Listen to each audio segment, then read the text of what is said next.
Bem-vindos novamente, pessoal. Vamos voltar aqui à nossa programação desse segundo dia da Arena Conhecimento. Muita coisa já aconteceu por aqui, muitas atividades e não só aqui. Você pode pôr um fone. Quem vê que está com um colega aí ao lado sem o fone, pode, por gentileza, avisar o pessoal para colocar o fone. Eu estou vendo que tem gente que está sem ainda. O fone que está na cadeira. Isso mesmo, pessoal. Esse mesmo que você pegou. Isso. Avisar o coleguinha do lado para colocar o fone, para ficar todo mundo ouvindo para o nosso próximo painel. Tudo certo, né? Seguimos aqui, então. A gente tem muitas atividades, não só nessa arena aqui, mas em vários outros pontos. Estão me ouvindo, pessoal? Estão me ouvindo, né? Em vários outros pontos da feira. Não sei se vocês já tiveram a oportunidade de visitar. Se vocês ainda não tiverem ido, aproveitem, pessoal. A gente tem vários espaços super interessantes por aqui.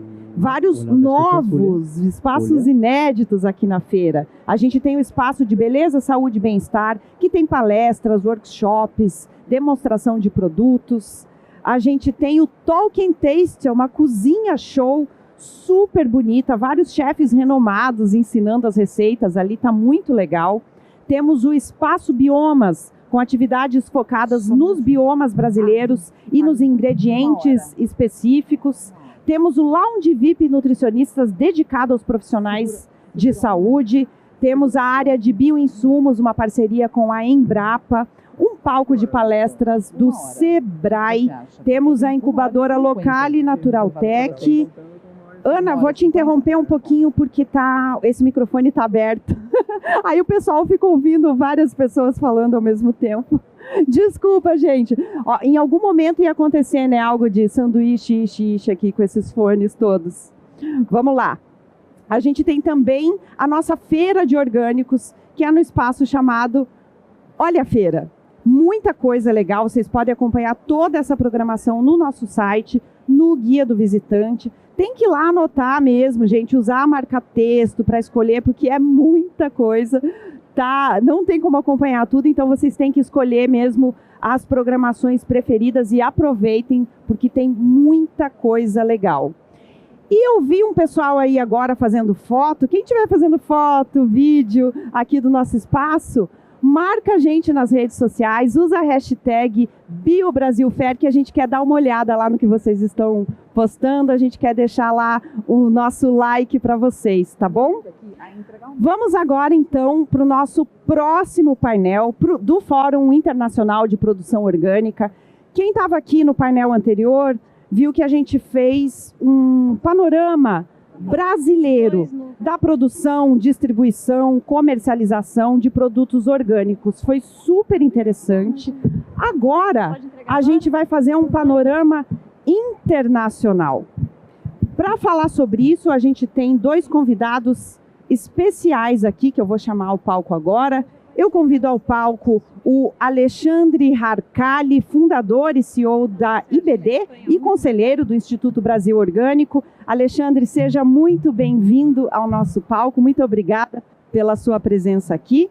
E vou chamar também a Júlia Lernu. Pode vir, Júlia. Conselheira da IFOAM Organics International. Bem-vinda, Júlia. Bom, gente, a Júlia vai falar espanhol aqui. Então é o seguinte, agora a gente vai ter que mexer aí nesses fones. A gente está vendo esse lado aqui do palco pelo canal 1, que é o que está todo mundo conectado ouvindo agora. Vai ter uma tradução simultânea da Júlia. Quem quiser ouvir ela em espanhol não precisa fazer nada, continua ouvindo nesse canal 1. Quem quiser ouvir a voz do tradutor da Júlia, que está ali, vai acessar o canal 3. É essa caixinha que está aí na cadeira de vocês do lado. É bem fácil, tá? Tem aí o número em cada botão dos canais. É só apertar o canal 3 a hora que a Júlia for falar. Mas tem que ser só na hora que ela for falar, tá? Porque senão vocês não ouvem o Alexandre. O Alexandre está no canal 1. A Júlia no canal 1 também falando espanhol. E o tradutor no canal 3. 3, tá bom? Não vão apertar o canal 2, senão vocês ouvem a Arena lá do outro lado, tá, gente? Alexandre no canal 1, Júlia na tradução em português no canal 3. É isso, tá, pessoal? Bom, muito obrigada, gente. Vou deixar o palco com vocês agora. Boa tarde a todos, é um prazer estar aqui com vocês. Em nome do Instituto Brasil Orgânico, eu como conselheiro, vou fazer a moderação agora com a Júlia e depois vou apresentar para vocês a minha parte, tá? Então, sem mais enrolações, vamos direto para a Júlia. Vou apresentar a Júlia Lernoux, da IFOAM. Ela vai se apresentar e vai começar a sua apresentação sobre o orgânico internacional. Por favor, Júlia, muito bem-vinda. Muchas gracias.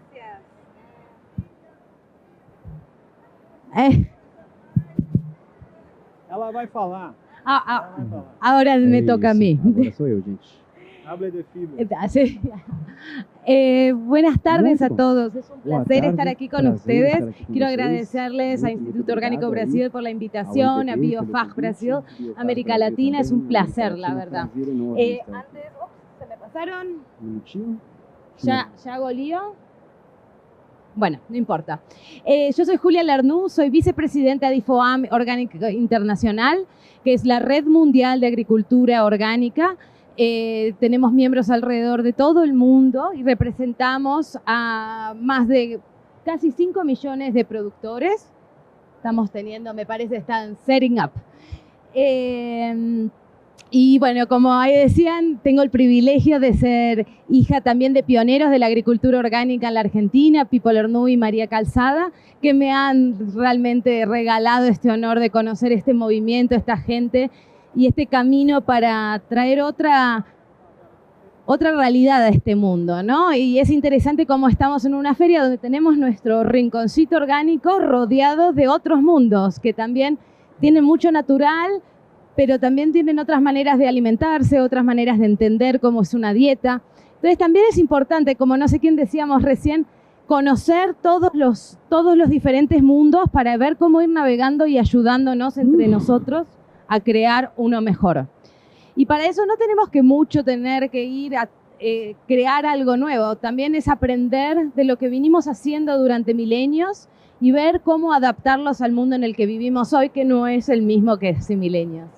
Entonces, en IFOAM, nuestra misión es liderar el cambio. ¿Y cómo lideramos el cambio? Es uniendo las voces de productores, comercializadores, investigadores alrededor del mundo.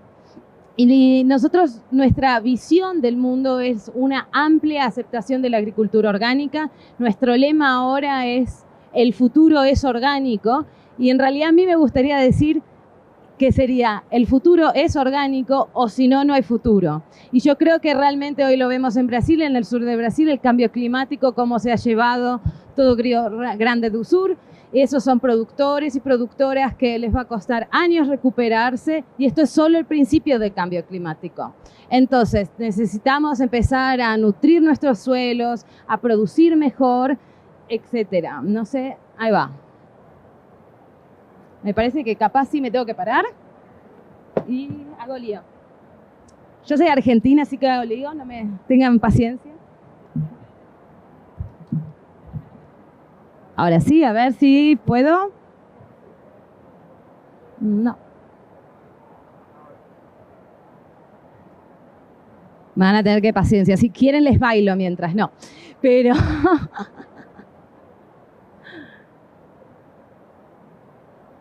Bueno.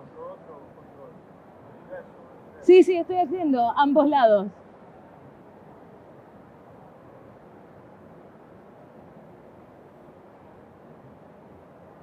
Ok, esperamos un minuto y ahí nos dicen que tengamos paciencia. Y como decíamos, es un mundo orgánico, entonces también hay que respetar los ciclos como este, no ponernos nerviosos y disfrutar del momento que estamos juntos.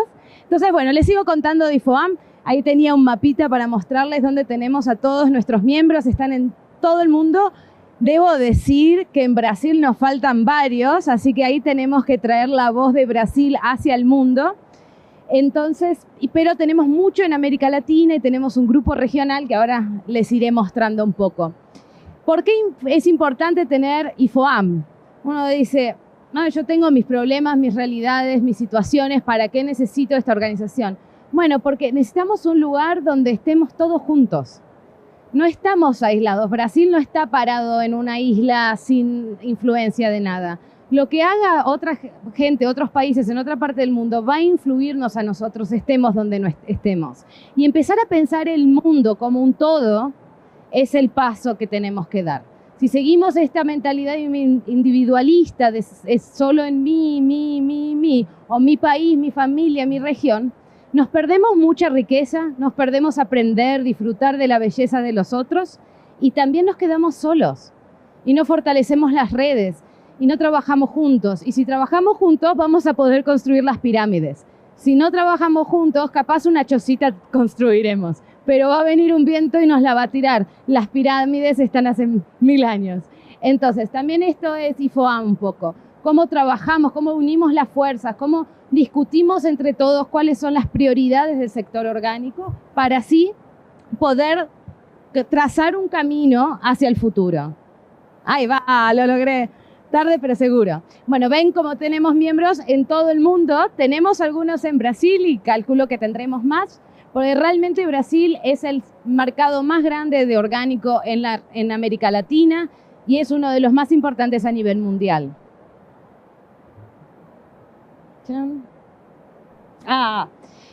Para IFOAM, orgánico no es simplemente algo de la certificación y un sello. Orgánicos son los 4 principios de agricultura orgánica.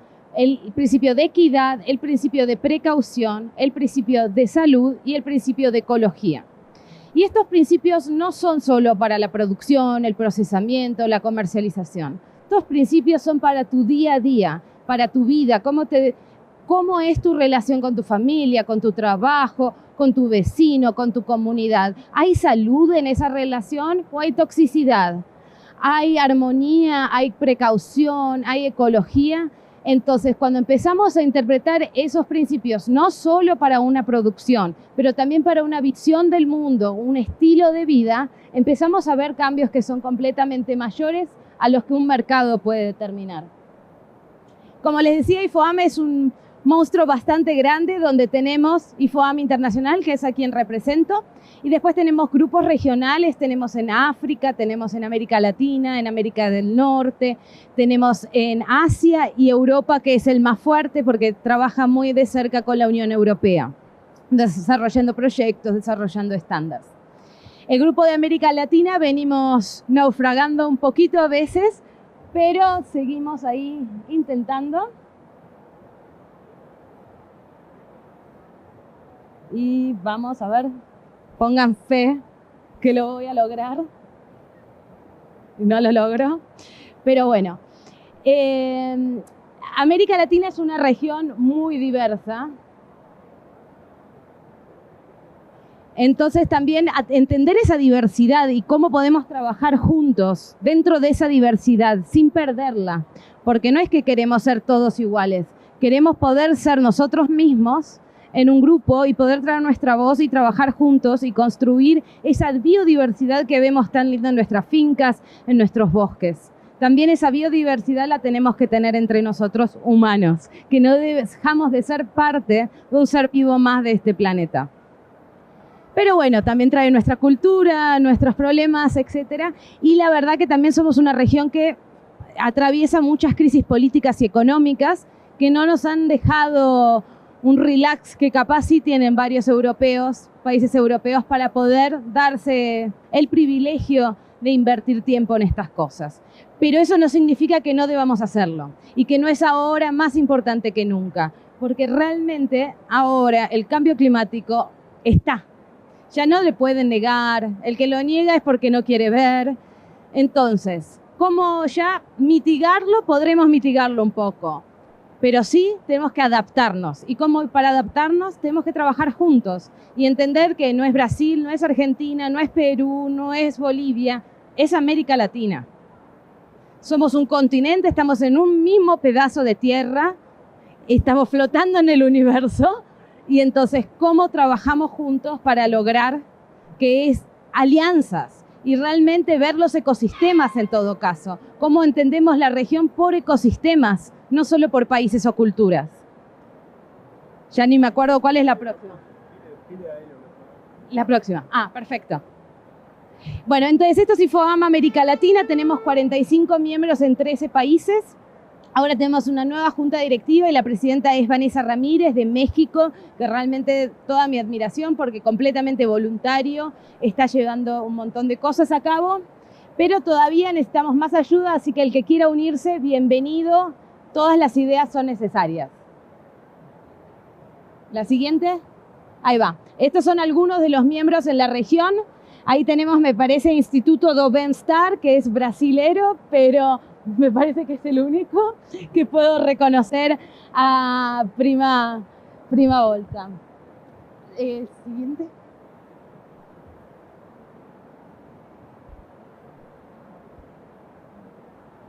Ahí está. Bueno, entonces un poquito de lo que hablaba. Okay. Muy complicado. ¿Qué es la Ahí va.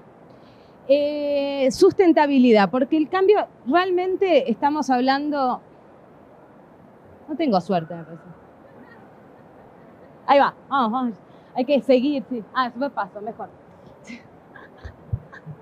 Bueno, uno intenta. ¿Qué es? Para mí, yo busqué la definición de las Naciones Unidas de qué es sustentabilidad, porque sustentabilidad ya es una palabra que perdió valor, la usa cualquiera y ya no tiene, como ahora está empezando, estábamos hablando regenerativo. ¿Qué es regenerativo? Estamos teniendo el mismo problema. Orgánico siempre fue regenerativo, orgánico siempre cuidó el suelo, el orgánico siempre aspiró a secuestrar carbono, a tener buenos ecosistemas, a cuidar la biodiversidad, cuidar las fronteras verdes. Todo eso es regenerativo y todo eso es sustentable.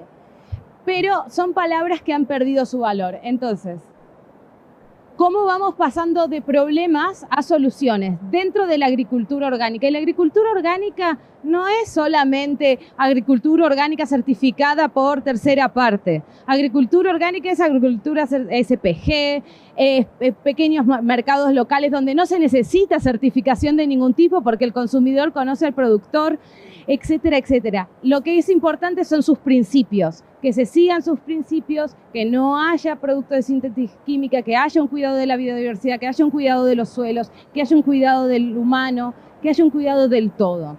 Entonces, ¿cómo pasamos? No, la anterior. ¿Cómo pasamos de gases invernaderos a secuestrar carbono? ¿Cómo dejamos que nuestro campo pare de emitir para que empiece a secuestrar? ¿Cómo empezamos a evitar la erosión con tanto monocultivo, tanto pesticida? Ahora vemos la erosión, suelos que nos sirven, a empezar a alimentar, a regenerar esos suelos. Y eso la agricultura orgánica lo viene haciendo. Y así con la desigualdad, con muchas cosas. No es solamente algo ecológico, es social, es político, es económico. Y si solo lo vemos como político, como social o como económico, nos perdemos muchas partes del todo. Y es importante empezar a ver el todo. Y eso me lleva a los sistemas alimentarios. Y es el sistema alimentario que hoy tenemos, un sistema alimentario sesgado, que mira solo una parte de la producción, no mira el todo. No son sistemas cerrados, hay mucho desperdicio, es más el mercado que demanda. Hoy estamos comiendo 50 variedades de frutas y verduras, y dentro de ellas 200 de esas variedades de esas.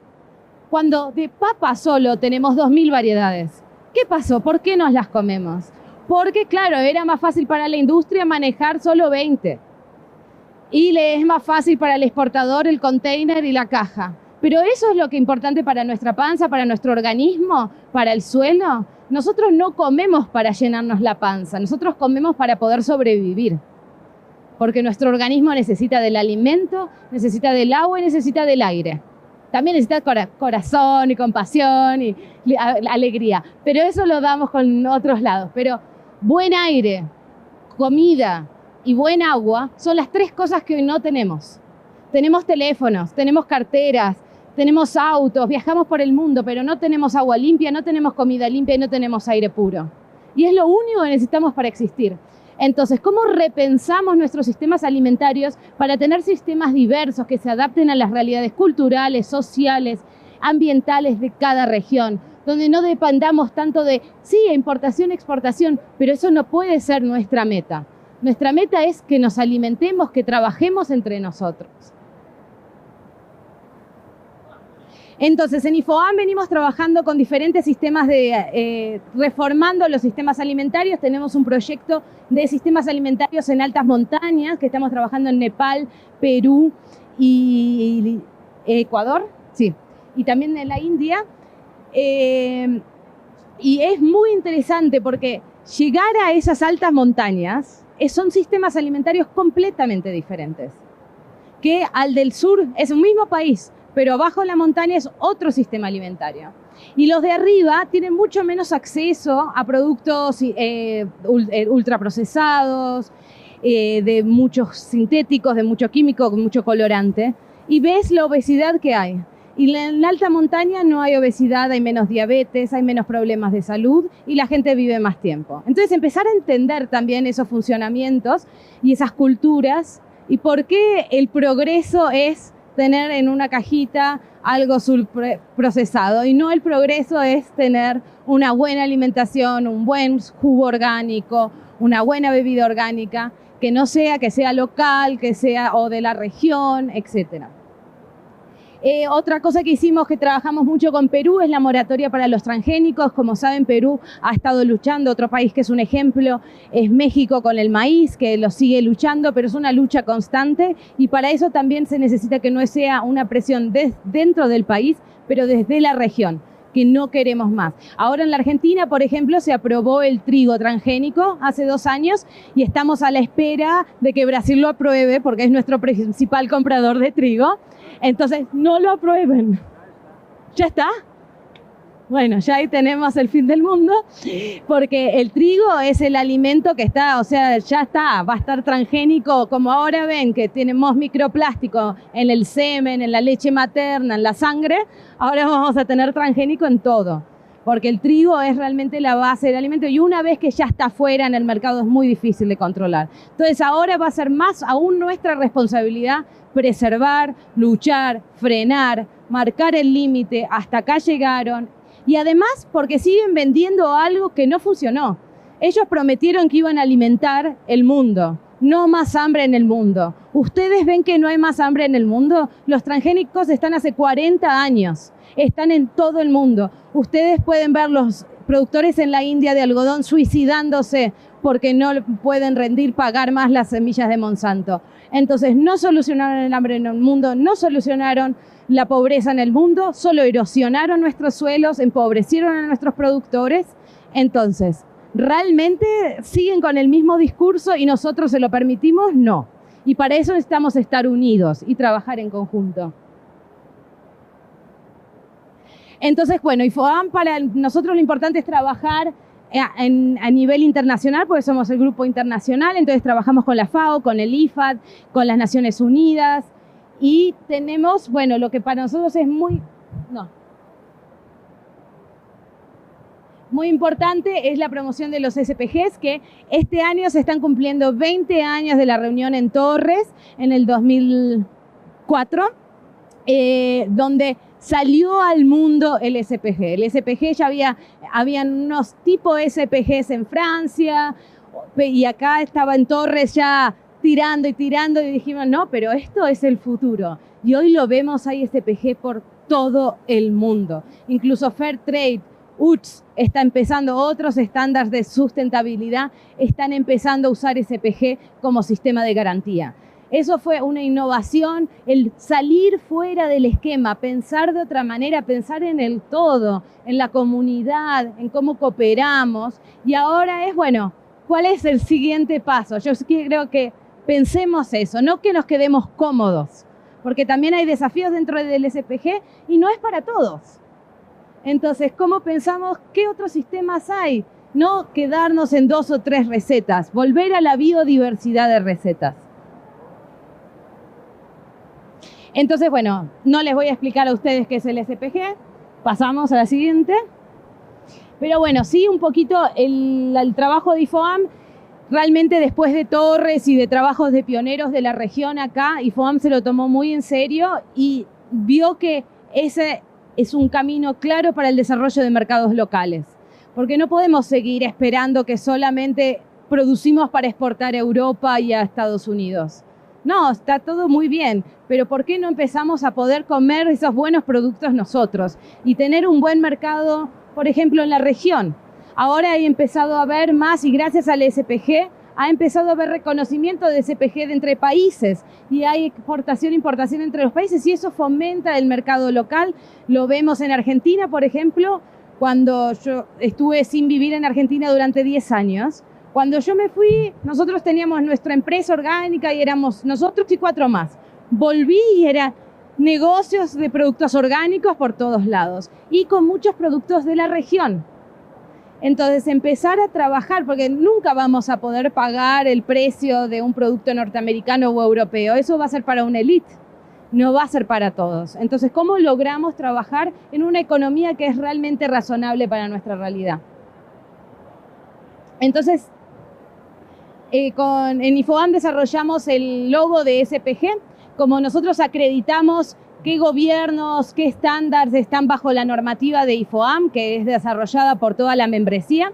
También se desarrolló con el comité de SPG, que está compuesto por miembros de todas las regiones, referentes de SPG en todas las regiones. Se desarrolló esto que es que SPG sigue los principios de la agricultura orgánica y los principios bases del SPG. No es una certificación esto. Esto es simplemente para tratar de que, como los SPG son tan diversos, decir, ok, no, estos estamos hablando, capaz es diferente al tuyo, pero estamos hablando el mismo idioma. Estamos todos, el de las Filipinas, el de Brasil, el de Mozambique, estamos todos diferentes a nuestra manera, que eso es lo bello del SPG, que se adapta a sus culturas, pero estamos en el mismo principio y nos podemos reconocer. También hemos desarrollado un toolkit para el desarrollo de SPGs que ahora se está usando mucho en África y en Asia para el desarrollo de pequeños. Entonces, ¿cuáles son los principios básicos? Después tú tienes que adaptarlo a tu realidad, a tu sistema alimentario, a tu sistema de productores, de mercado, de cercanía a los consumidores.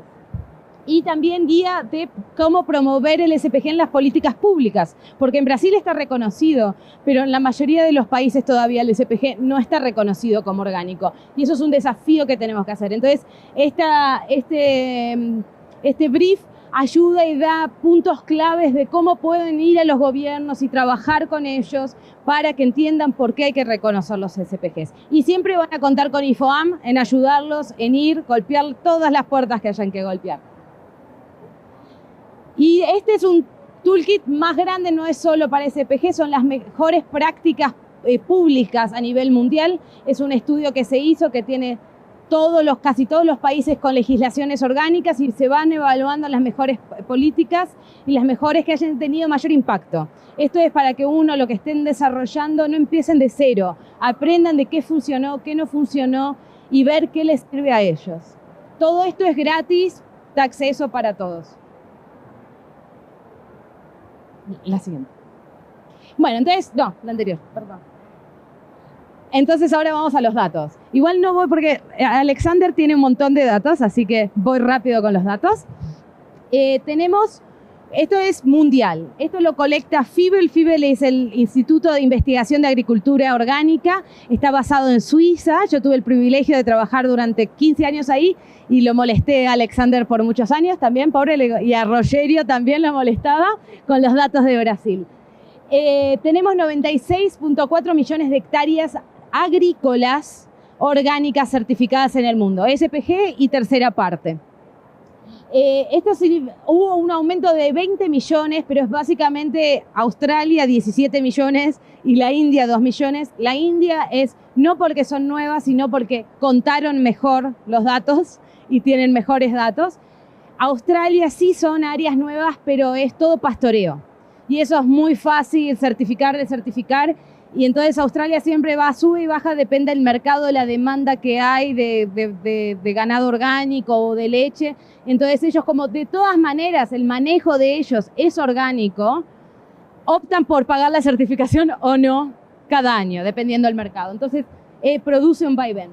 Lo que es interesante es que ya tenemos más de 20 países con más del 10% de su área agrícola que es orgánica. En el mundo tenemos hoy 1.4, me parece. Bueno, no lo tengo ahí. 1.4% del área agrícola es orgánica. 1.4. No es nada. 1.4. Tenemos un camino enorme que recorrer. Pero bueno, hay países que ya lo están recorriendo. Hay países que ya llegan al 30% de su área agrícola orgánica. Pero igual todavía es 30%. Es 30%. Y venimos luchando hace mucho. Así que todavía tenemos mucho desafío por hacer. Y por eso digo que... Y el tiempo se está cortando porque las crisis se están agravando. Entonces es momento de levantar. Tenemos 18 países donde están reportando, 188 países que están reportando agricultura orgánica. Tenemos 220 y pico países en el mundo, o sea que realmente está prácticamente en todo el mundo. Hay varios países como Macao, Hong Kong, que no tienen áreas agrícolas, así que también los podemos sacar, pero realmente podemos ver que la agricultura orgánica ya está en todos lados. Y después tenemos casi 35 millones de área de recolección silvestre. Eso siempre FIBEL lo separó porque es otro manejo, es otro tipo de certificación, entonces es importante tener la distinción de ambos. Perdón que este no lo pude traducir porque no tengo el original, pero da un poco un pantallazo, que igual vamos al siguiente. Al siguiente. Ahí está. Vamos a el área agrícola, como vemos, la mayoría está en Australia porque es el país que más tiene área, tiene 53 millones de hectáreas. Pero después Europa sigue creciendo y sigue creciendo. La Unión Europea sacó, bueno, ahora vamos a ver después de las elecciones si continúa eso, pero la Unión Europea sacó su estrategia que para el 2050 el 25% de su agricultura iba a ser orgánica, que se llama Farms to Fork, que es de la granja al plato, por llamarlo de alguna manera, y entonces que el 25% de toda la comida orgánica, comida en Europa sea orgánica. Vamos a ver ahora con los nuevos delegados de la Unión Europea si esto continúa o no. Después tenemos países como India o la Argentina, que también son grandes jugadores en cantidad de hectáreas, pero es muy diferente. La India tiene ahora casi 5 millones de hectáreas, donde tiene todos productores con 1 hectárea. La Argentina tenemos 4 millones de hectáreas con productores con 500 hectáreas. Entonces son sistemas completamente diferentes y son un poco incomparables si uno los ve. Y acá lo que les decía, Liechtenstein está bien, no cuenta porque es un país así chiquitito entre Suiza, Alemania y Francia. Tiene 43% de su área agrícola orgánica, es más fácil, es muy chiquitito. Pero después tenemos países más grandes como Austria o Estonia, no son países, bueno, comparación con Brasil o Argentina, todo país es chico, pero pensemos en el contexto de otros países, donde ya tienen más del 20% de orgánico. Y después, por ejemplo, en nuestra región, que va a venir, por ejemplo, República Dominicana, tiene 8% de su área agrícola es orgánica.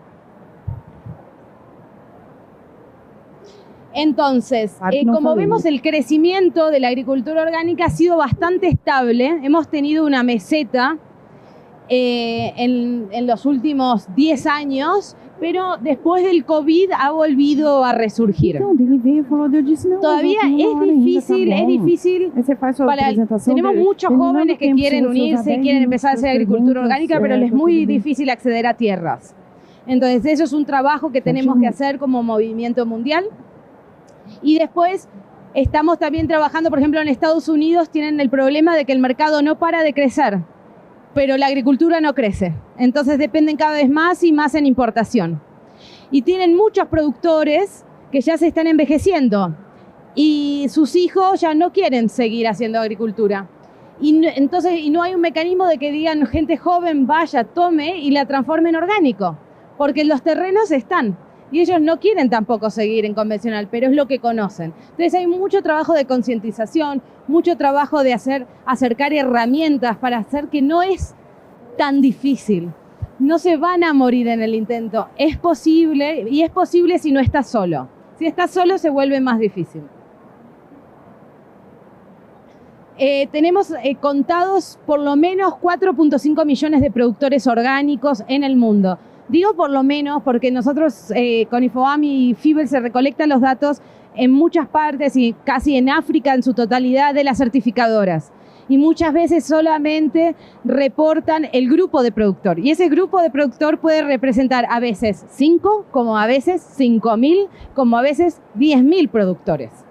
Entonces, como mínimo sabemos que tenemos 4.5 millones de productores orgánicos certificados por tercera parte o SPG, pero es el mínimo. Nosotros calculamos de que estamos más cerca de los 7 millones. Pero bueno, como no están los datos, no se puede decir. Eso es cálculo mental. Como ven, antes decíamos, Oceanía tenía la mayor parte del área orgánica, porque es básicamente Australia, pero la mayor parte de los productores está en Asia. Y es esto que les decía de la India. En la India tenés millones de productores orgánicos, con 1 hectárea. 1 hectárea y producen para su mercado local, o trabajan en cooperativas y exportan, etc. Entonces, como decía, en América Latina, a mí no me parece justo porque dice que solamente tenemos 6% de los productores del mundo y yo creo que esa cifra no es verdadera. Yo creo que realmente lo que nos falta es datos. Por ejemplo, no tenemos los datos de Brasil, de cuántos productores hay, y yo creo que hay muchos más de los 3.000 reportados. En la Argentina calculan 5.000 y sabemos que por lo menos hay 3 veces más que eso. En Perú, etcétera. Entonces es realmente un trabajo difícil, pero importante, porque si no, ¿de qué estamos hablando? Estos son vidas, son gente invirtiendo su tiempo, su familia, su negocio, su dinero. Entonces realmente merece saber, y también para desarrollar políticas públicas. Estos datos son importantes. Bueno, como les decía, India tiene 2.5 millones de productores. Y piensen, eso que les decía, y tiene 4 millones de hectáreas. Ahí ven la relación. Es realmente pequeños productores. Todos estos datos están online en la página de FIBEL. El que quiere me pregunta, pueden descargarlo, pueden hacer infográficos, pueden todo. Todo está gratis y el libro de estadísticas está gratis y todo. Bueno, un poco de plata también. Hablábamos recién que la plata no nos tiene que guiar, pero es un recurso. Y realmente el mercado orgánico a nivel mundial es el mercado de todos los mercados, farmacéutico, de armas, con mayor crecimiento. Porque bueno, está bien, somos muy pequeños y cada salto se parece muy grande, pero realmente venimos creciendo hace 20 años sin parar. Incluso durante la pandemia mostró crecimiento. En algunos países decreció, pero en la mayoría siguió creciendo. Y tenemos una dinámica que solo para. El problema es que la producción no acompaña ese mercado. Entonces, cuando llegue esa brecha de más demanda y no hay oferta, ese mercado se va a depreciar. Y ese es un riesgo que tenemos que asegurarnos de no llegar. ¿Qué es lo que le está pasando a Estados Unidos? Va a llegar un punto en el que las importaciones tampoco den abasto. Entonces, ¿cómo trabajamos y empezamos a pensar? Por eso, de vuelta, tan importante los datos, saber dónde estamos parados. Eso nos hace pensar cómo nos organizamos. Después yo les contaba de esto de cuánto de tu área agrícola es orgánico. También lo podemos hacer con el mercado de alimentos y bebidas, de comidas y bebidas. Y tenemos países como Dinamarca, que el 12% ya tengo que terminar. Listo, ya termino. No, igual me parece que ya termino. Del 12% de su mercado es orgánico.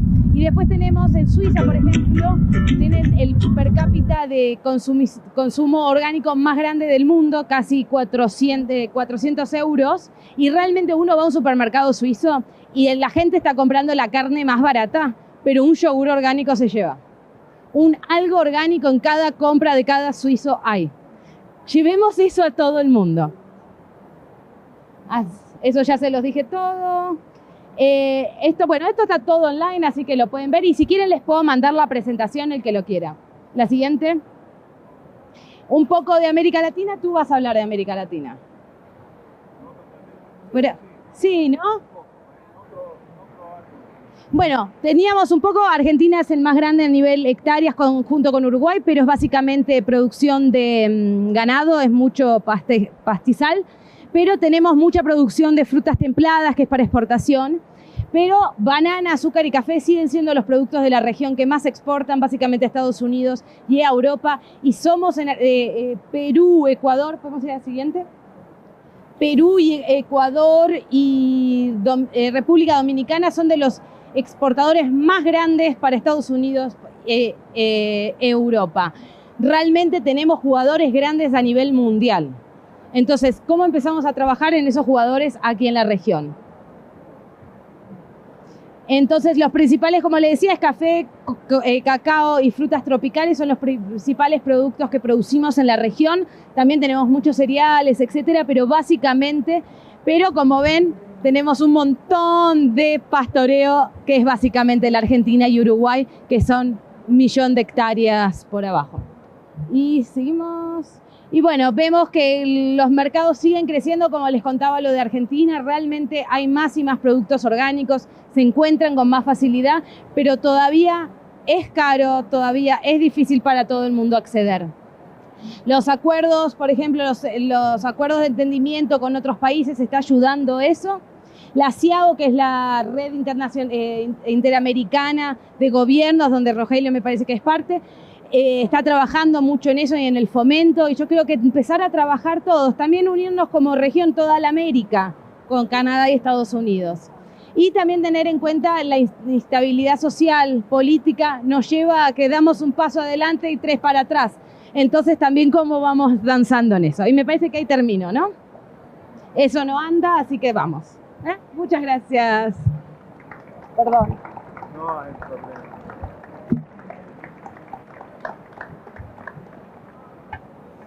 Muita energia orgânica você tem.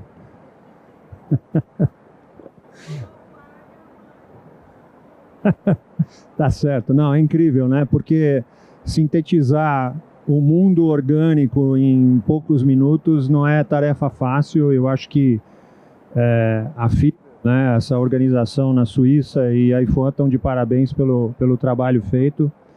E então eu vou me apresentar rapidamente, enquanto eles colocam a minha apresentação. Eu sou Alexandre Harcali, sou um dos conselheiros do Instituto Brasil Orgânico.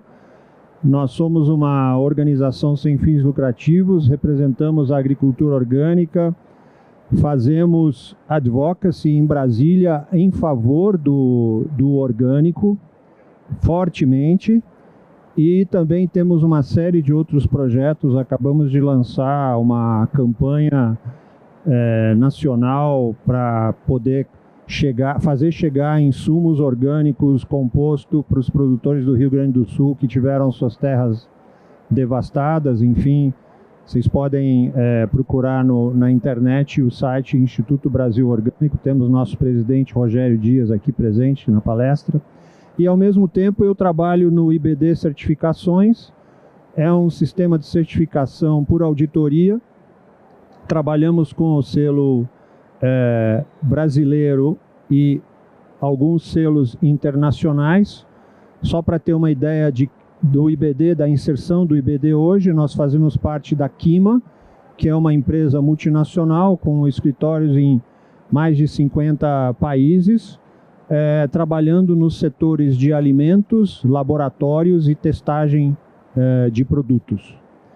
E nós temos como proposta dentro da Quima oferecer uma plataforma completa de certificação em todos os sentidos, seja ela ambiental, social, sustentável, regenerativa, orgânica e de qualidade de alimentos para a indústria, para a agroindústria. Então esse é o nosso objetivo, de ser um dos líderes mundiais nesse sistema.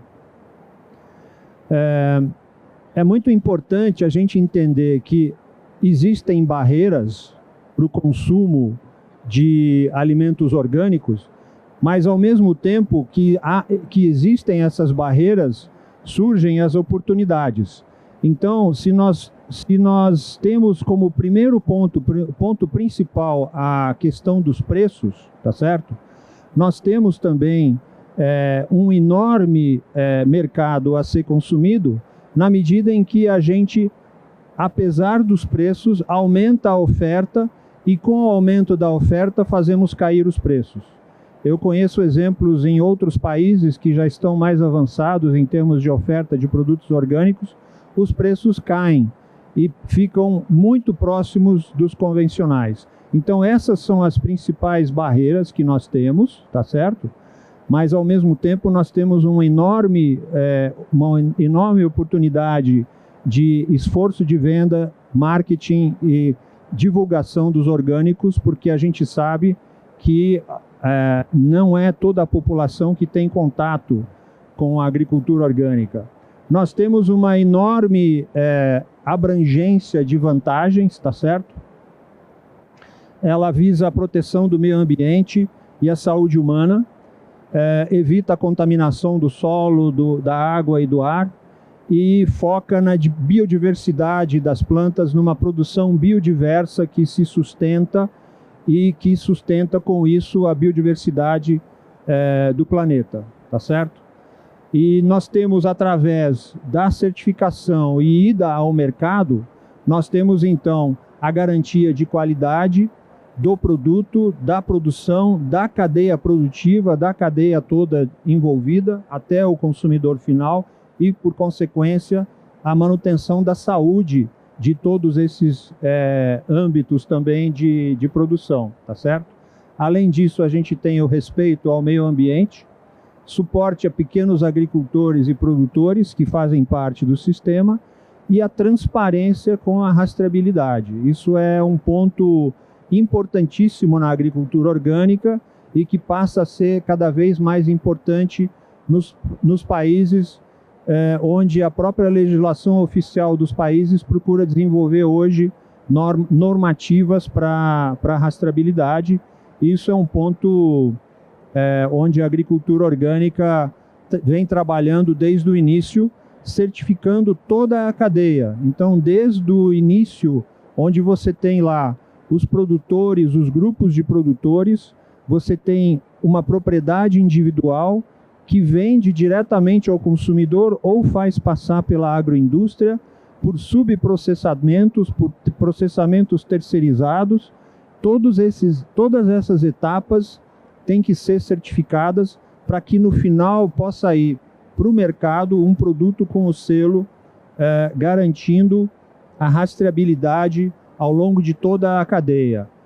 A norma brasileira editada hoje, publicada hoje e vigente, ela se baseia numa lei federal aprovada pelo Congresso Nacional de 2003, por um decreto também assinado pelo presidente de 2007 e várias instruções normativas que foram publicadas posteriormente, que envolvem tanto a produção agrícola, a produção pecuária, a produção apícola, o processamento, os insumos, o extrativismo vegetal, a certificação de têxteis, cogumelos, enfim, toda a área, toda a área de produção alimentar é coberta por essa normativa brasileira bastante detalhada e bastante, vamos dizer assim, bem implementada. Nós temos no Brasil 3 sistemas de certificação. Um que é o sistema por auditoria, onde você vai com um auditor independente na propriedade e faz a verificação.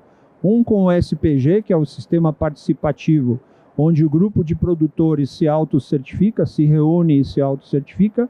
E um que a gente chama de venda direta ou organismo de controle social, que também é homologado pelo Ministério da Agricultura, não pode vender para a cadeia de produção, só pode vender diretamente ao consumidor e não usa o selo de certificação, portanto.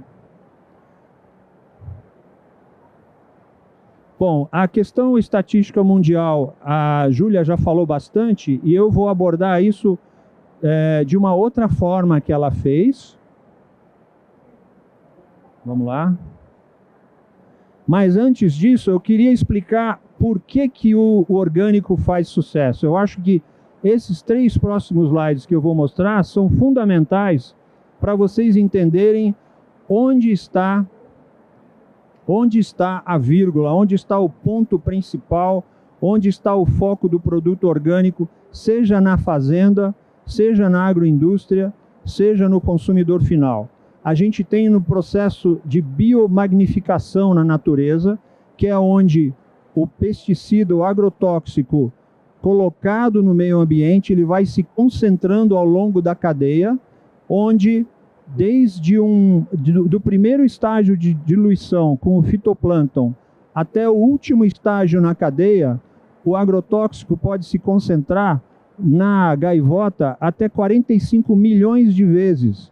Então, se você faz uma análise do sangue de uma gaivota e detecta 1 ppm de algum agrotóxico, é possível que esse agrotóxico foi se concentrando ao longo da cadeia de consumo, da cadeia ecológica. E nós representamos o estágio da gaivota. Então, nós somos um sistema só, planetário, e estamos todos neste planeta hoje, sofrendo as consequências do uso indiscriminado dos agrotóxicos. Esse trabalho aqui que eu pulei sem querer, que eu tenho que voltar. Vamos lá. Aí. Esse trabalho... Oh, meu Deus do céu.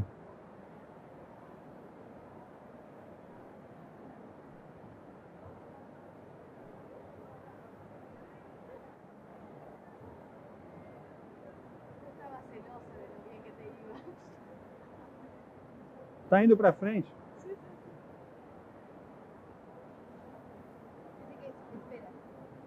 Agora vai.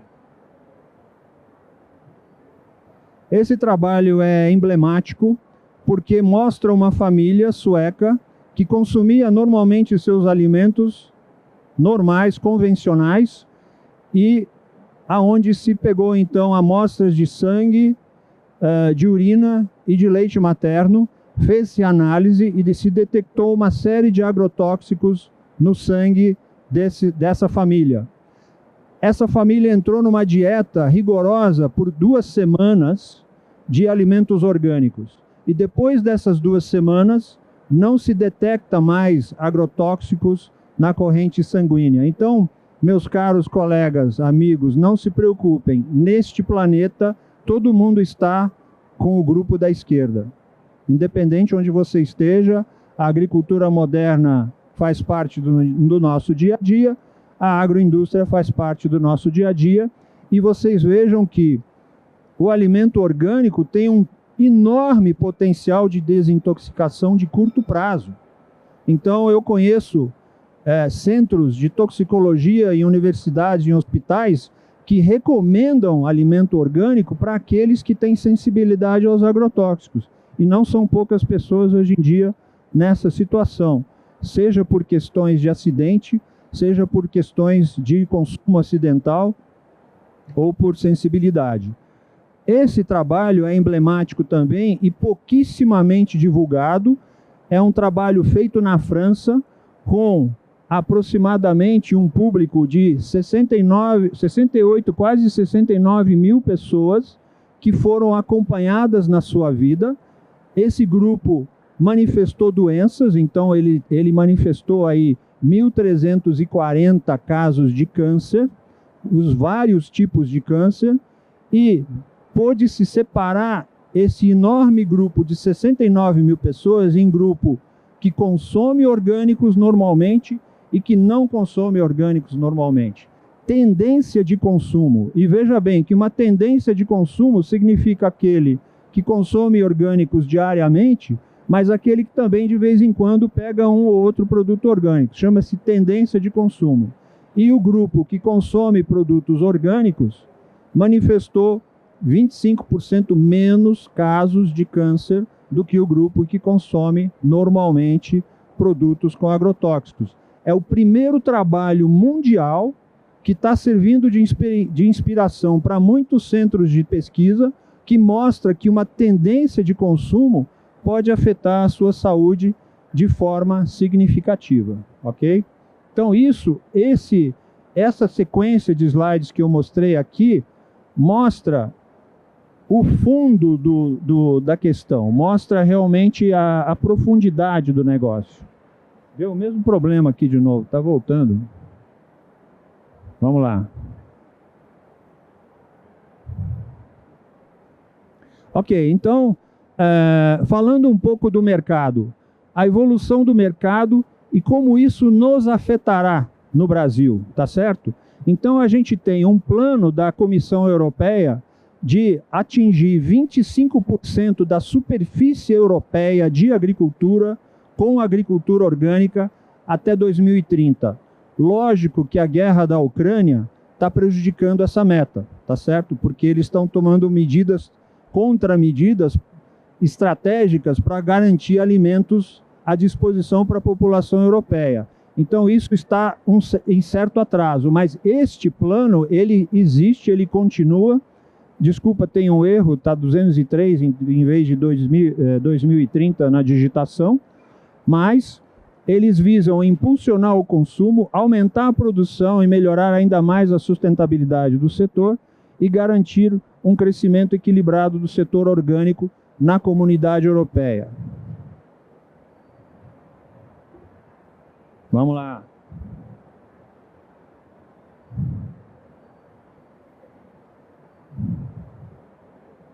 Amigão, muda para mim aí. Próximo. Nos Estados Unidos, o ano passado, o governo injetou para o setor orgânico 300 milhões de dólares. Então, essa injeção de recursos garante assistência técnica, orientação de agricultor para agricultor, apoio direto por meio de assistência financeira, assistência adicional de seguro agrícola, apoio ao desenvolvimento do mercado. Essas duas ações na Europa e nos Estados Unidos nos afetam diretamente. E eu vou explicar por quê.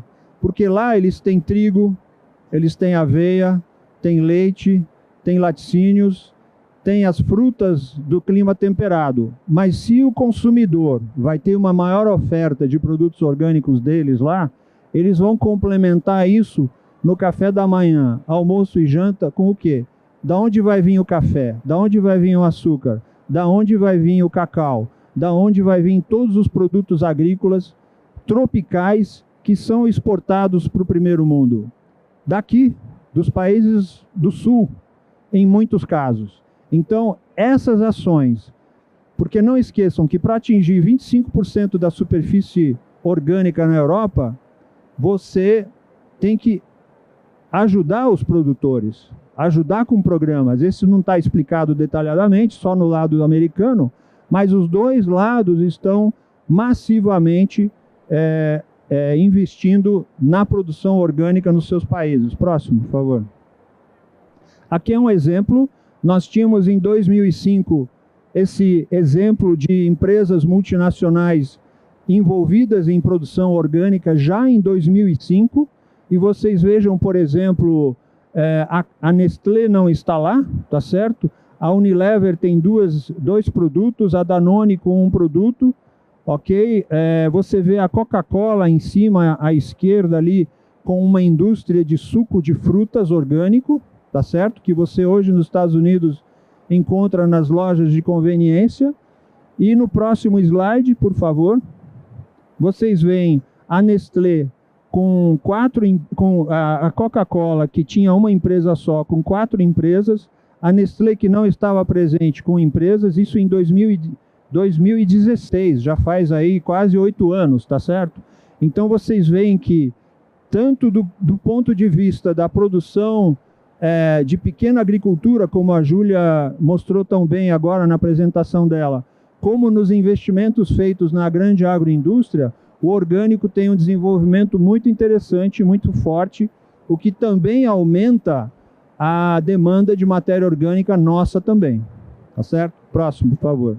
Vou entrar nesses detalhes daqui a pouco, como que o Brasil participa do mercado internacional. No Brasil, nós temos uma estimativa de mercado de 6,97 bilhões de dólares, ok? Então, dependendo do câmbio, isso aí varia um pouco mais de 1 bilhão e poucos, que é, vamos dizer assim, uma estimativa do tamanho, uma estimativa muito otimista e positiva do tamanho do nosso mercado. Próximo, por favor.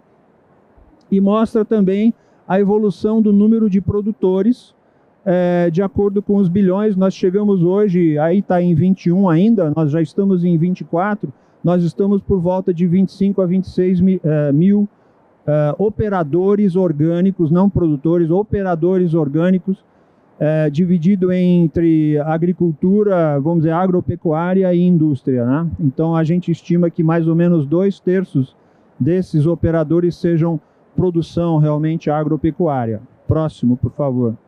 Então, vocês vejam que o Brasil é o 10º fornecedor de matéria-prima orgânica para a Europa. Mas o Brasil é provavelmente o 2º ou 3º maior produtor de alimentos agrícolas do mundo, né? Então, vejam bem aonde nós estamos na agricultura convencional e onde poderíamos estar, talvez, numa posição melhor em termos de agricultura orgânica, onde nós temos países como Equador, República Dominicana, só para nomear os 2 primeiros, que são países especializados em produção, exportando maiores volumes do que o Brasil, com toda a sua produção orgânica, consegue exportar para a comunidade europeia. Próxima, por favor.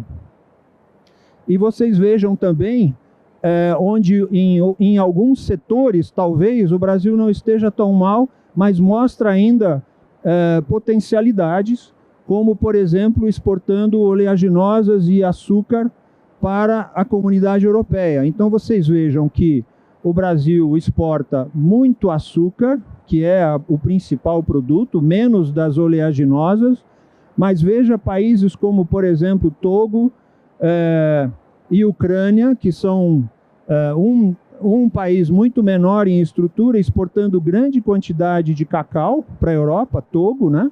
E a Ucrânia exportando grande quantidade de oleaginosas para a comunidade europeia. Claro que com a guerra isso aí provavelmente já mudou de figura, mas vejam que até 2022, com esses dados, o Brasil tinha uma posição bastante interessante com relação a açúcar principalmente. Próximo, por favor. Nós temos aqui um outro gráfico que mostra a questão da exportação de produtos animais, mas principalmente com relação ao mel. Vocês vejam que a Grã-Bretanha exporta muitos produtos animais, não mel, e o Brasil é o 2º exportador para a comunidade europeia de mel, de produtos animais. Nós estamos ainda nos beneficiando no Brasil de grandes superfícies não agrícolas, principalmente no Nordeste, na Caatinga, onde não existe uma atividade agrícola ainda contaminada com transgênicos, onde a Caatinga produz talvez os melhores méis disponíveis no planeta em termos de pureza, porque os méis, ao entrar nos Estados Unidos e na Europa, são analisados o pólen que vai no mel. O pólen é transportado para dentro do mel pelas abelhas e permanece lá, e você pode verificar se esse pólen vem de plantas transgênicas ou não. Então, o fato de estarem aceitando esse mel é porque ele ainda não está contaminado com pólen transgênico, o que mostra ainda que existem grandes áreas, porque para você certificar mel para a Europa, você tem que ter um raio de 3 quilômetros em torno da colmeia, sem produção convencional, sem uso de pesticidas, agrotóxicos e transgênicos, e para os Estados Unidos esse raio aumenta para 5,6 quilômetros. E isso hoje em dia você só consegue em raras regiões no Brasil. Próximo, por favor. E agora, olhando um pouco para os Estados Unidos, né, aqui se repete o quadro como a Europa. Há potencial, por exemplo, com banana, café, chá e cacau. Por quê? Porque para esses produtos, nós vemos que o Brasil está aí em sexta colocação, perdendo para países que são bons concorrentes, mas onde você vê que há uma demanda importante desses produtos nos Estados Unidos. Como a Júlia falou, o consumo de orgânicos nos Estados Unidos cresce, é o maior mercado consumidor, talvez com um consumo total de 60 bilhões de dólares, porém a produção local tem dificuldade de crescimento nos Estados Unidos. E nesse sentido, nós temos uma enorme oportunidade de fornecimento desses produtos para os Estados Unidos também. Próximo, ok, já foi. Aqui a gente tem também nos Estados Unidos mostrando a liderança do mel, tá certo? E mostra potencial para ovos. Como vocês sabem, a produção orgânica de ovos no Brasil decolou, ela está aumentando fortemente.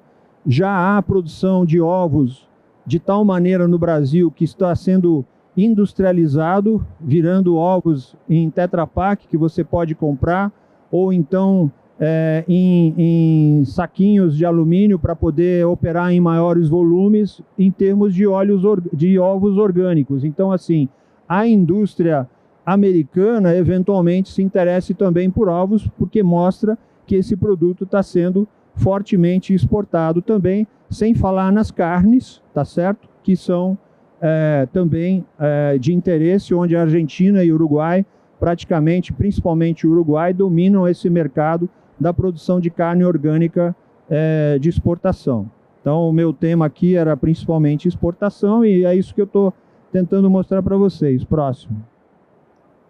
Próximo, por favor. Então, vocês vejam que, em termos de frutas e castanhas, o Brasil também tem um potencial muito forte. Ele nem aparece na tabela dos maiores exportadores para os Estados Unidos. Veja bem, gente, fruta e castanha, né? Então, é o que nós temos aqui. O Brasil é um tremendo exportador de fruta. Eu aprendi outro dia que Petrolina é o polo exportador de frutas do Brasil. 98% das frutas exportadas do Brasil saem de Petrolina, que é basicamente uva e manga, tá certo? E que a produção orgânica de frutas nacional é relativamente pequena, e na exportação também muito pequena em termos de produtos frescos. Mas no próximo a gente vai ver que, em termos de frutas, castanhas processados, já muda um pouco de figura. Nós estamos aí num quarto lugar em termos de exportação para os Estados Unidos, e mostra uma posição bem interessante já, com exportação de frutas processadas, sucos, polpas, enfim, onde a gente consegue atingir um volume bastante interessante, onde esses volumes ainda podem ser melhorados. Próximo, por favor. Então, vocês vejam que exportar para o brasileiro um produto orgânico não é simples, porque o que manda é a certificação do país de destino, não é a certificação brasileira. Nós não temos o nosso sistema brasileiro reconhecido para exportar automaticamente com o selo brasileiro, e nem vice-versa, porque normalmente se faz um acordo bilateral com algum país, algum bloco econômico. Eles aceitam o nosso certificado, e o certificado deles é aceito. Eles podem exportar para o Brasil sem necessidade de fazer uma certificação extra, além da certificação do nosso país. Então, nós temos clientes onde nós temos que trabalhar 5 ou 7 checklists diferentes, temos que credenciar a nossa certificadora em todos esses mercados para que os nossos produtores possam exportar. Então, falta o que a gente chama de acordos bilaterais ou acordos de equivalência de certificação. O único país com o qual nós temos certificação equivalente é com o Chile. Então, qualquer produto orgânico que venha do Chile ou do Brasil que vá para o Chile pode ser feito com a certificação local, não precisa ter a homologação da certificação estrangeira. Então, os principais mercados são esses que eu mostrei para vocês. Pode voltar um minutinho, por favor. São os Estados Unidos, Europa, Canadá, China, Japão e Coreia do Sul. A China é o 4º mercado maior em produto orgânico no mundo, gente. A China, há 5, 7 anos atrás, não chegava nem no 10º lugar. E possivelmente se estima que nos próximos 10 anos a China vai ser o maior mercado de produto orgânico também. Nem com os Estados Unidos, com a força dos Estados Unidos, você vai comparar 300 milhões de consumidores com 1,5 bilhão ou mais de consumidores. Na medida que a classe média chinesa vai crescendo, a China se torna um importante importador, como já é o principal ou um dos principais exportadores de matéria-prima para a Europa e para os Estados Unidos de orgânico. Para vocês terem uma ideia, nós somos a única certificadora no Brasil que tem um auditor brasileiro aprovado pelo sistema chinês de certificação. Porque antes você tinha que ter o inspetor chinês que vinha da China fazer a inspeção no Brasil das empresas que queriam exportar para a China o produto orgânico. Agora nós temos na nossa empresa, no IBD, um brasileiro que teve que ir 3 vezes para a China fazer exame psicotécnico, psicológico, exame de saúde, exame técnico para receber a carteirinha vermelha do Mao Tse Tung, para poder auditar pelo sistema chinês no Brasil. Então, e vocês vejam que com toda essa parafernália que nós tivemos que fazer com esse inspetor, vocês vejam com que rigorosidade que os chineses estão encarando o orgânico, porque eles têm tremendos problemas de contaminação alimentar e é por isso que a agricultura orgânica cresce na China tão fortemente. Próximo, por favor. Então aqui, na verdade eu já vou encerrando, mas eu queria dizer também que os sistemas de certificação internacionais são muito dinâmicos. Nos últimos 3 anos, o Brasil, junto com a Europa e Estados Unidos, emitiram uma nova versão da normativa, significando a adaptação das certificadoras, a adaptação dos produtores. A Europa está restringindo o acesso cada vez mais de produtores que já eram orgânicos. Mesmo já sendo orgânicos, eles têm que entrar com muita documentação, muitos dados para comprovar realmente que era orgânico.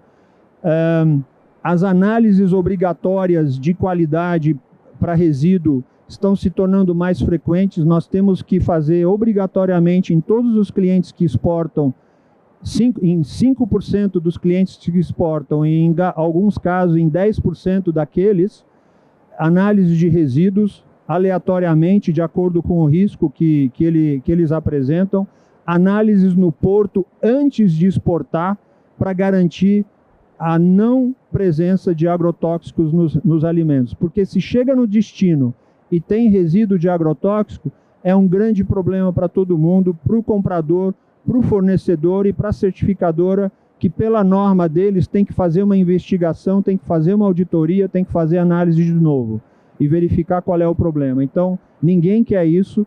Então, as medidas restritivas, tanto dos Estados Unidos como da Europa e de outros países, vêm aumentando, e isso mostra a importância da gente ter um bom sistema de funcionamento orgânico no nosso país, tanto para garantir a saúde da nossa população e o acesso da nossa população ao produto orgânico, como para garantir a qualidade dos produtos que a gente vai exportar. Próximo, por favor.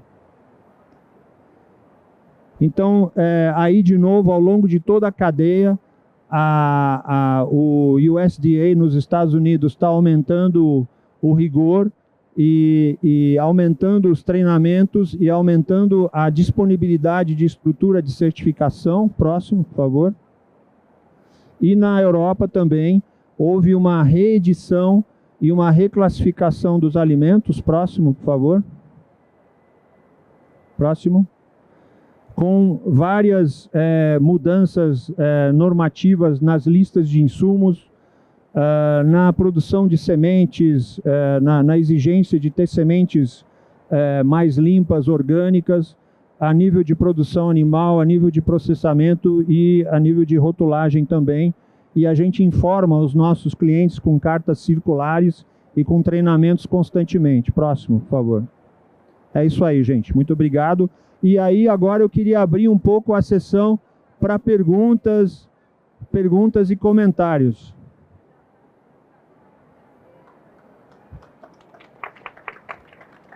Aqui é uma empresa francesa, não é chinesa, tá?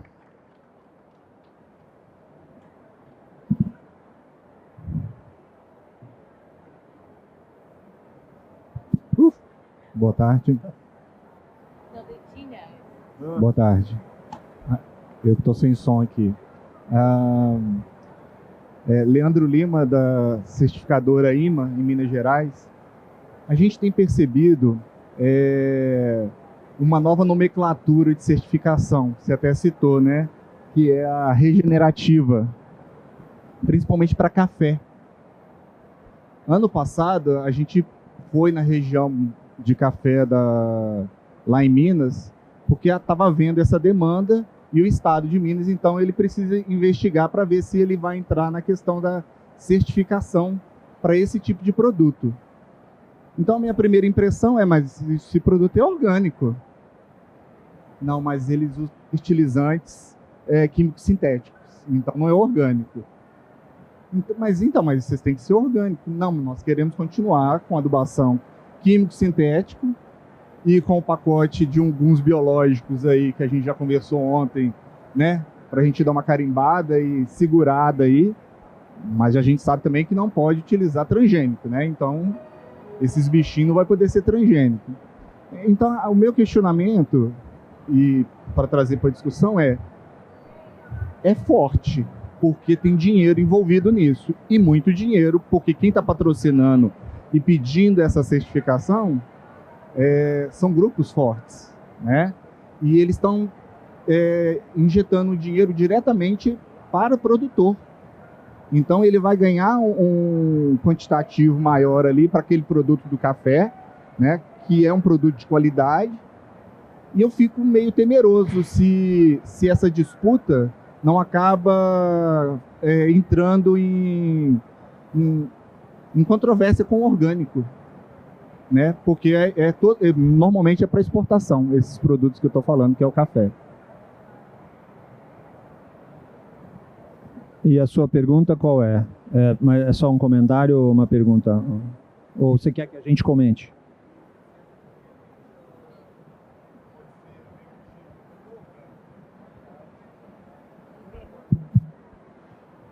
Sí, yo creo que hay un riesgo enorme y ya lo estamos viendo. Sí. Perdón. Casi mato al buen traductor. No, sí, ya es un problema, ya hay mucha confusión. Regenerativo siempre existió. Ahora es la nueva palabra clave, como en su momento fue sustentabilidad. Sustentabilidad no le sirvió a las grandes corporaciones para lavar su cara, entonces ahora adoptaron regenerativo. Siguen siendo lo mismo. Entonces, ¿dónde nos paramos nosotros? Este baile es un tango, hay que ir bailando, pero marcando el límite también, ¿no? Entonces nosotros sí estamos a favor de lo regenerativo, por supuesto, y siempre que hagas algo mejor, bienvenido. Pero no es suficiente, no es solo eso, no con eso ya salvaste al mundo y paraste. El orgánico es mucho más que eso, no es solo el manejo del suelo, es mucho más que eso. Entonces es empezar a trabajar también con los mercados, con los consumidores. Ese es el rol de todos nosotros, en concientizar, en no dejar, porque esos tienen maquinaria muy grande, y maquinaria de propaganda, de comercialización, de todo. Nosotros lamentablemente no la tenemos. Entonces sí es nuestra responsabilidad en los mercados, cuando trabajas con productores, cuando te encuentras con colegas, informarte, y esa es la pelea que podemos dar. Por otro lado, sí, nosotros desde IFOAM a nivel internacional estamos poniéndolo muy claro de que regenerativo por regenerativo no es nada, que tiene que ser con buenas prácticas. No hay en ningún lado un estándar propio de regenerativo, puede ser cualquier cosa. No sé si contesté tu pregunta. Nesses muitos anos de trabalho que eu tenho com agricultura orgânica e biodinâmica, desde que eu me formei nos anos 80, eu nunca imaginei que a gente fosse chegar com orgânico nesse estágio. Eu, na faculdade, eu era chamado de verdinho, todo mundo ria de mim e aquela coisa toda. E hoje nós somos um nicho em crescimento. Nós ainda não somos o que eles falam de mainstream, né? Mas eu vejo um crescimento muito forte. E hoje eu tenho muito mais segurança em afirmar que o orgânico vai ser um setor de mercado no futuro, muito mais do que 1% da produção mundial. Muito mais, eu tenho essa segurança muito mais do que eu tinha antigamente. Por quê? Porque a situação da agricultura geral só piorou. Então, eu olho com pesar que os problemas de contaminação ambiental, contaminação humana são terríveis no nosso país e são abafados, porque basta você analisar a água de subsolo nas áreas de produção de agricultura intensiva no estado de São Paulo. O subsolo tem endosulfan, glifosato, todos os pesticidas lá na água que o peão está bebendo, tá certo? Já está contaminado. Então, assim, a situação é que isso só vai piorar, porque não há novas soluções. Então, eu infelizmente tenho que dizer assim, enquanto a agricultura convencional continuar nesse caminho, na dependência do herbicida mundial, na dependência de alguns agrotóxicos, na dependência do transgênico, que te amarra um pacote químico, a agricultura orgânica tem um brilhante futuro. Se lá na frente isso não existir mais, a agricultura orgânica vira mundial, ou pelo menos o natural real vira mundial, não precisa certificar de orgânico. Mas a nossa missão não é só de crescer, a nossa missão é de mostrar o outro lado da moeda, que ele existe e que pode ser feito.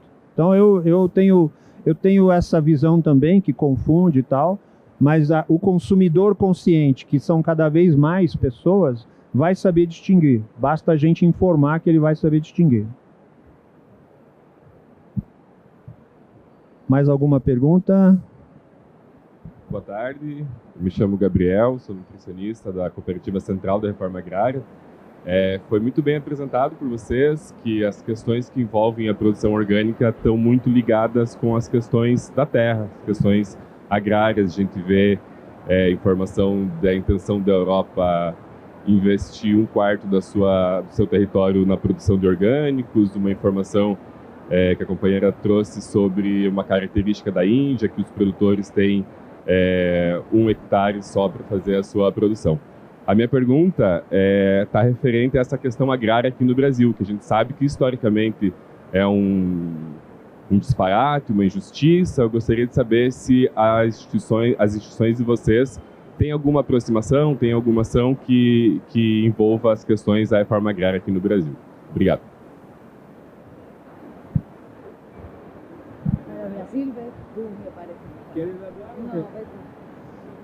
Essa pergunta ela é muito boa.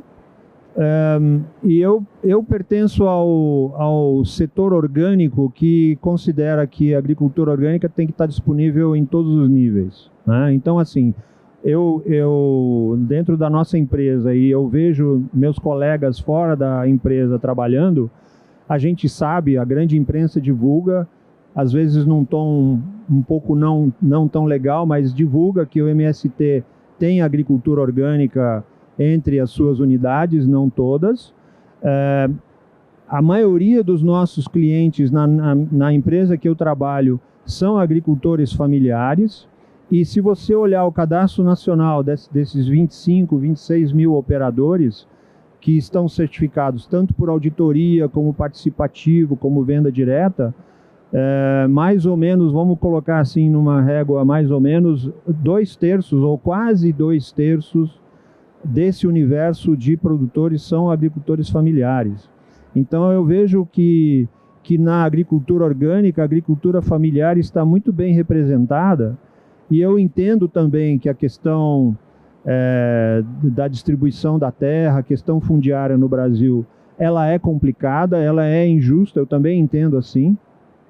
Ela é confusa porque o CAR não conseguiu resolver, o Cadastro Ambiental Rural não conseguiu resolver o problema da visão clara, né? Nós temos estados que têm aí talvez 1 ou 2 ou 3 camadas de registros em cartórios de terra, é extremamente confuso. Então, assim, nós vivemos nessa confusão, mas eu tenho absoluta certeza que a agricultura orgânica ela está sendo justa no sentido em que ela está acessível e vai continuar acessível para todos os produtores, e eu reconheço também que os governos até agora, independente deles, com maior ou menor dificuldade, os governos no Ministério da Agricultura, que com os departamentos de agricultura orgânica, com o departamento de agricultura que existe no Ministério da Agricultura e no MDA e nos outros, reconhece a importância de estender a agricultura para a agricultura familiar, e trabalha até que, vou dizer assim, até prioritariamente com a agricultura familiar nesse momento. Divulgando a participativa, divulgando a venda direta, colocando as suas forças de trabalho à disposição ali para fazer esse trabalho crescer, e o setor privado como um todo, quando interessa a certificação por auditoria, segue com a certificação por auditoria. Mas o suporte que tem se dado para difundir, expandir a agricultura orgânica na agricultura familiar é muito, muito grande. Talvez não tenha sido o melhor dos trabalhos, com todas as dificuldades que a gente enfrenta, mas ele existe e é real. Ok? Então, assim, eu não estou aqui para defender se tem que fazer uma reforma agrária com A ou B ou C dessa forma ou daquela forma. Isso aí a gente tem que, vamos dizer assim, apoiar quando possível, mas que a agricultura orgânica chega na agricultura familiar com todos os problemas de falta de consultoria do Estado, falta de estrutura, falta de crédito, falta de pesquisa, que a gente reconhece que também tem deficiências, né? Com essa proporção que a gente conseguiu atingir, eu acho que a prova está aí, que ele é viável, a agricultura orgânica é viável e está disponível para a agricultura familiar. A gente dá um jeito.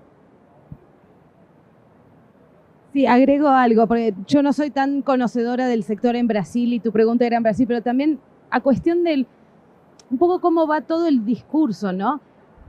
Nos preguntamos si la agricultura familiar sí o no, cuando la agricultura familiar es la que nos alimenta. El 70% de lo que comemos viene de agricultura de pequeños productores y de agricultura familiar en el mundo. El resto de los grandes productores es para biocombustibles, es para alimento de ganado, no es para alimento de la gente. Entonces, nos estamos alimentando con agricultura familiar. Está sirviendo, está todo el mundo. Entonces, ¿cómo empezamos a trabajar en la comunicación? Porque las grandes empresas mandan un mensaje y al final es lo que los gobiernos compran, lo que las otras empresas compran, y no es la realidad. La realidad es que el mundo hoy está alimentado gracias a pequeños productores. Y muchos de ellos son familias en todo el mundo. Entonces, ¿cómo revalorizamos y cambiamos el mensaje para volver a traernos a la realidad? Que la agricultura convencional mata, que la agricultura orgánica regenera, trabaja, etc. Entonces, es un poco el diálogo. É importante dizer também, esse é um tema muito importante, porque a minha função aqui foi falar da questão de exportação, né? Mas se a gente olhar no mercado interno, o Brasil tem já mais de 800 feiras de rua com produtos orgânicos. Quando eu vou na feira orgânica que eu costumo comprar aqui em São Paulo, eu vou lá e compro produtos de agricultura familiar, de pequenos produtores. Uma volta e meia eu compro lá um produto industrializado, onde não fica tão claro de onde vem. Mas eu posso dizer para você também que a Mãe Terra, que é uma empresa que tem muito produto orgânico dentro do seu portfólio, não é 100%, mas ela tem um grande produto, uma grande porcentagem dos seus produtos são orgânicos, é o maior comprador de matéria-prima orgânica do Brasil, ou seja, para a indústria, para ser processada. Farinha de mandioca, farinha de trigo, etc. Milho, né?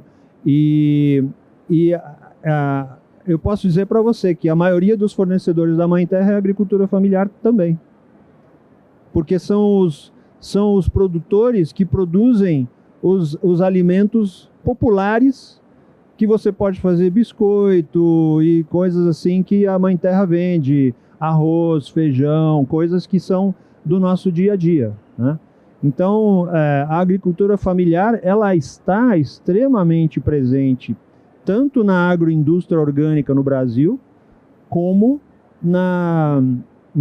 vamos dizer assim, no universo de produtores agrícolas, né? Quase 2/3. Mais alguma pergunta?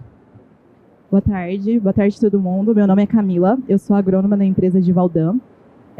Queria agradecer por esse evento estar acontecendo, né? Eu acho que a gente precisa realmente desse tipo de evento para disseminar, trocar ideias, né? Eu acredito que do ponto de vista de indústria, né, a gente tem cada vez mais crescente a preocupação com a sustentabilidade, com produtos que estão alinhados com isso, né? O orgânico também, aí, a agroecologia nessa vertente. Não só para o produto, para o cliente final, né, para a nossa alimentação, mas também para os produtos em toda a cadeia industrial, né? E a ressaltar que a gente também tem um trabalho de agricultura regenerativa na Bahia com o Guaraná incrível. Então ele até perguntou da parte regenerativa, é uma coisa que está crescente aí no mercado também, né? As empresas têm realmente pesado isso na comercialização. Mas a minha pergunta, na verdade, é em relação à pegada de carbono, né? Entender um pouquinho melhor a relação da produção orgânica com a pegada de carbono, que é uma coisa que está forte também no mercado, pensando nos grandes players aí que a gente tem, tanto nacional quanto internacional.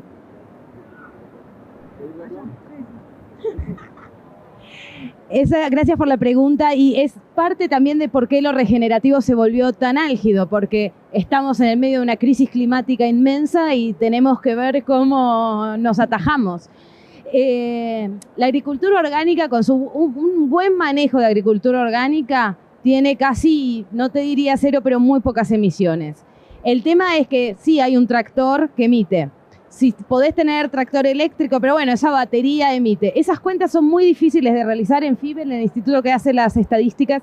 Tienen mucha investigación, hay muchos papers, está todo ese material, más que nada en inglés, pero está todo gratis, se puede acceder. Hay muchos estudios publicados, etcétera, donde muestra claramente el beneficio, incluso en malas prácticas orgánicas, contra el estándar convencional. También tienes buenas prácticas convencionales, donde usan pocos inputs, etcétera, etcétera, que tienen baja huella de carbono, es verdad. Tenemos que reconocerlo y hay peores productores orgánicos que no hacen bien el compostaje, no hacen buena rotación de cultivos, etcétera, etcétera. Entonces, no tienen una buena protección de la biodiversidad, etcétera. Pero una buena producción orgánica hecha bien realmente es muy baja y en comparación, en compensación con lo que secuestra, se vuelve casi nulo.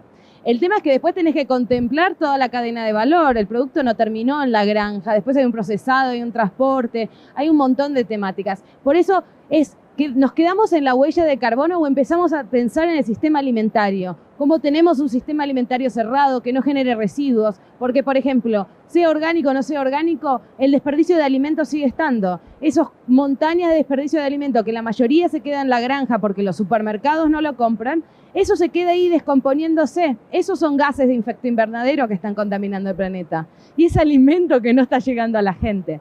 Entonces es realmente repensar. Si nos quedamos con puntos, nos perdemos todo y vamos persiguiendo un conejo y nos perdemos el todo. Pero es importante siempre estar vigilante y ver también, porque si no uno se pone cómodo y no. Hay que empezar a bajar, hay que reducir nuestras emisiones y hay que repensar una transición hacia otro sistema. Complementando, aliás, falando um pouco de Givaudan, vocês têm a Centroflora agora, né? E a Centroflora, ela é uma empresa de Botucatu que tem muitas matérias-primas certificadas como orgânico, porque a Natura, a Centroflora como fornecedora de matéria-prima, pede que haja uma certificação orgânica e a Centroflora, como boa fornecedora, fez isso acontecer. Então, assim, o orgânico ele tem possibilidade de atingir muitos setores de produção, inclusive o setor de cosmética e esse tipo de produto. Isso só como observação. Muito interessante esse arranjo que está acontecendo por trás dos alimentos também, na produção de aromas, essências e produtos para cosmética. Mas com relação ao carbono, eu posso dizer o seguinte, que o mundo ainda vai se surpreender com o índice de eficiência de carbono da agricultura orgânica. Porque a agricultura orgânica, ela recicla a matéria orgânica. Ela recicla a matéria orgânica para dentro do solo. E a gente sabe que o solo é um tremendo absorvedor de matéria orgânica. Lógico que existe toda uma sequência, uma dinâmica de incorporação da matéria orgânica e emissão através de gases, através da própria produção. Mas essa dinâmica de se manter o solo como um grande banco armazenador de carbono, isso está se revelando cada vez mais como um fator positivo de avaliação de sistemas agrícolas, inclusive de bancos tradicionais, que começam a olhar para os sistemas agrícolas globais, onde eles procuram observar se os seus clientes que tomam crédito e se lidam com a agricultura estão preocupados em sistemas mais perenes de agricultura. E um critério que está sendo absorvido agora pelos bancos, com monitoramento por satélite, diagnóstico remoto e tudo, é a mensuração dos sistemas agrícolas que eles estão financiando para ver se está sendo eficiente a retenção de carbono no solo ou não. E se está, eles estão oferecendo mais crédito, e se não está, estão impondo mudanças no sistema de gestão dos seus clientes. Então, isso é um ponto. O outro ponto é que existem agora sistemas de financiamento de crédito para sistemas de avaliação do balanço de carbono em propriedades, e existem algumas regiões onde os pequenos produtores, por exemplo, no Egito, a gente está constatando que eles retêm uma tremenda quantidade de carbono no solo, e com isso estão ganhando crédito e estão indo de um universo de 2.000 produtores certificados para 40.000 produtores certificados, e muitas empresas multinacionais querem aderir a esse programa também, porque eles estão vendo que, através da mensuração do balanço de carbono, a gente aprende que os sistemas orgânicos são muito eficientes. Então, eu diria para você assim, eu tenho absoluta certeza que o mundo ainda vai se surpreender com a performance da agricultura orgânica com relação ao carbono, aos bons sistemas orgânicos, porque você também pode ter má gestão da massa orgânica no sistema orgânico. Existe toda uma ciência por trás disso. Então você tem que ser um bom manejador de massas orgânicas para atingir uma boa eficiência do seu sistema produtivo. Oi, Alexandre, aqui. Oi. Olá. Aqui. Oi. Peraí, que o fio está curto. Então, meu nome é Bianca, eu sou nutricionista, e assim, muito interessante a palestra, e eu, assim, ao meu ver, a ciência da nutrição, ela precisa se aproximar mais do campo, tanto que é uma parte do meu estudo, assim, um dos braços de um estudo que eu faço, que é com agricultores familiares. Eu sou de Salvador e eu fiz um trabalho lá no Recôncavo com produtores de farinha de mandioca, né, da região do Copioba. Não sei se já ouviram falar, mas a gente tem um projeto lá de indicação geográfica para farinha de Copioba, né? Então, é uma produção que é antiga, né? São pequenos produtores mesmo. E, assim, eu tenho a impressão, principalmente quem é do campo, que a gente ouve notícias, né? Agricultura, e aqui a gente está falando sobre agricultura em âmbito internacional, né? Então, quando falar de exportação e agricultura familiar e de orgânicos, mas, assim, é bem importante a gente saber que dentro da classe de agricultores familiares existem classes dentro da agricultura familiar, né? De populações mais vulneráveis mesmo, tanto de acesso mesmo a treinamentos e a própria terra, né? Então, na hora que se emite um selo de orgânicos, é preciso assegurar toda aquela região de produção desse pequeno agricultor, né? Se o solo não está contaminado e tudo mais. E, assim, quando o senhor fala de acessibilidade, né, de estar próximo de todos, a agricultura, né, orgânica, mas em termos reais, quando a gente vai para o município, a gente vê muitos entraves, né, em pequenas ações, a gente vê muitos entraves. E na cadeia toda tem ali o produtor e tem os atravessadores, né, que fazem, adquirem esse produto e vendem para o consumidor direto, né? A minha pergunta é que, assim, eu vi o senhor falar de operadores, né? Operadores e produtores. E há uma distinção entre esses dois termos, né? O que seria exatamente operadores? Porque... É um outro termo que você pode usar como produtor. Operador, agricultor, produtor.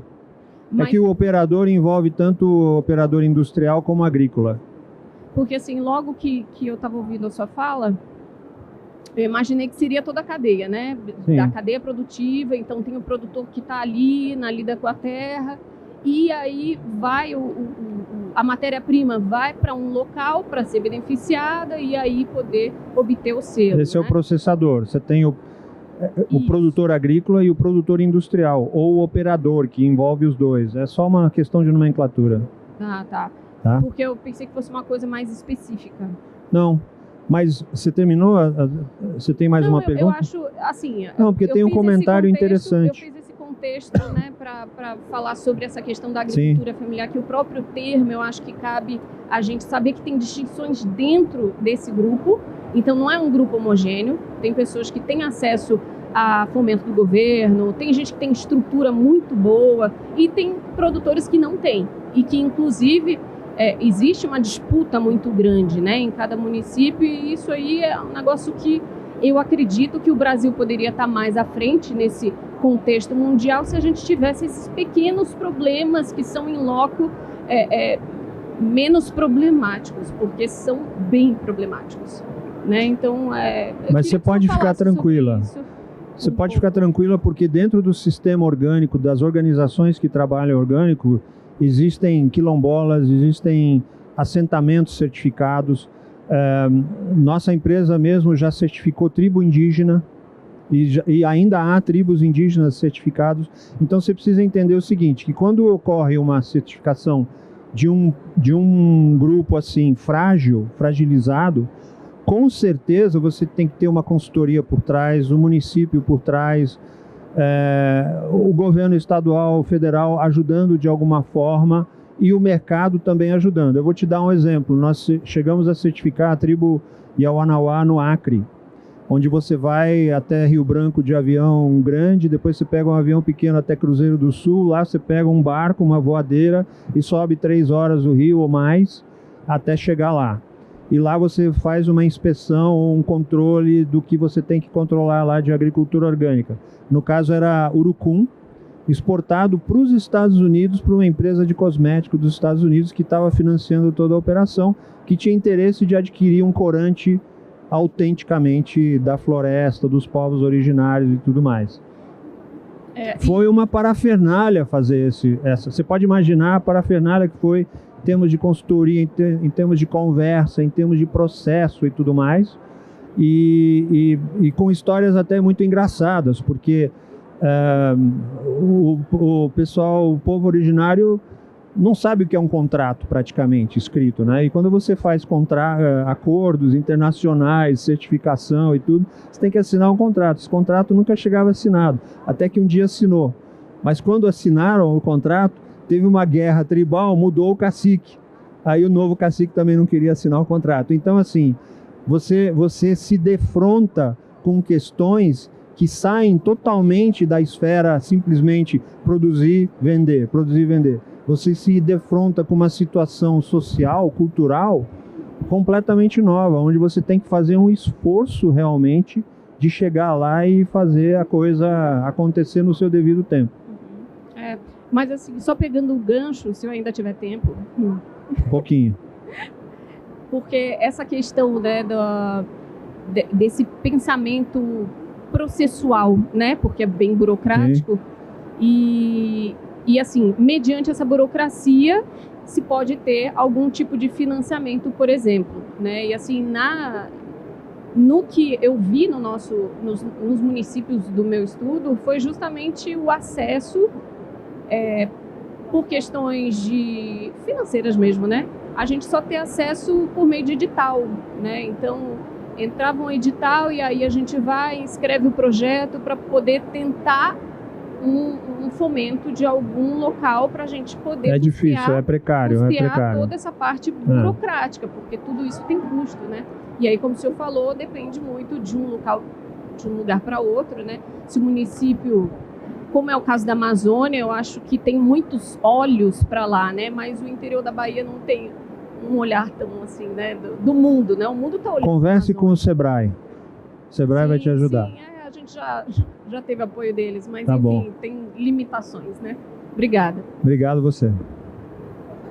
Ok, gente. Mais alguma pergunta? Se não, a gente vai encerrar. Agradeço muito a paciência de vocês e a participação. E estamos à disposição. Júlia, quer falar alguma coisa? Não. Ok. A Júlia também se despede. Muito obrigado para todo mundo aí, para os organizadores.